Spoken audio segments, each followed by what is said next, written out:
So friends, আগামী 5ই June টি-20 বিশ্বকাপের প্রথম ম্যাচ খেলতে নামছে টিম ইন্ডিয়া আয়ারল্যান্ডের বিরুদ্ধে।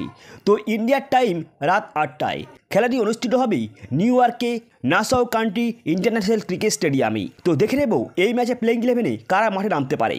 তো টিম ইন্ডিয়া মোটেও আয়ারল্যান্ডকে হালকাভাবে নিতে নারাজ। তো আয়ারল্যান্ড টিমটি মোটেও খারাপ টিম নয়, তো টিমটার যথেষ্ট ব্যালেন্স রয়েছে, তাই বেস্ট প্লেইং 11 নিয়ে মাঠে নামতে চাইবে Rohit শর্মারা।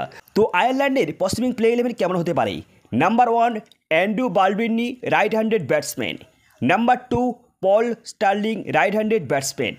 Number 3 Lorcan Tucker, wicket keeper, right handed batsman. Number 4 Harry Tector, right handed batsman. Number 5 Curtis Campher, right handed batsman and medium fast bowler. Number 6 George Dockrell, right handed batsman and spin bowler. Number 7 Gareth Delany, right handed batsman and leg spin bowler. Number 8 Mark Eder, right arm fast bowler.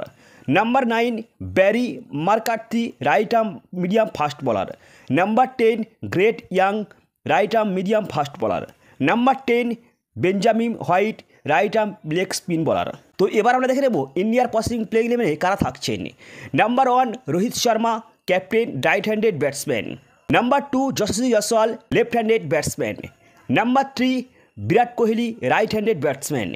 Number 4 Suryakumar Yadav, right handed batsman. Number 5 Rishabh Pant, wicket keeper, left handed batsman. Number 6 Hardik Pandya, right handed batsman and right arm medium fast bowler. Number 7 Rabindra Jadeja, left handed batsman and left arm spin bowler. Number 8 অক্ষর Patel, left handed batsman and left arm off spin bowler. Number 9 Kuldeep Yadav, left arm spin bowler. Number 10 Jasprit Bumrah, right arm fast bowler. Number 11 Mohammad Siraj, right arm fast medium বলার। কুলদীপ যাদব ও অক্ষর প্যাটেলের মধ্যে একজনকে বসিয়ে রেখে যুজবেন্দ্র চাহালকে জায়গা দিতে পারে প্লেইং 11-এ। তবে অনেকের মনে হতে পারে হার্দিক পান্ডিয়াকে হয়তো বসানো হতে পারে। তবে আমার মনে হয় 1 থেকে 2টি ম্যাচে সুযোগ দিয়ে দেখবে হার্দিক পান্ডিয়া দলে খেলতে পারেন কিনা। যদি হার্দিক পান্ডিয়া ভালো প্রদর্শন না করতে পারেন, তাহলে সেখানে সঞ্জু স্যামসং অথবা শিবম দুবাকে প্লেইং 11-এ সুযোগ দিতে পারেন।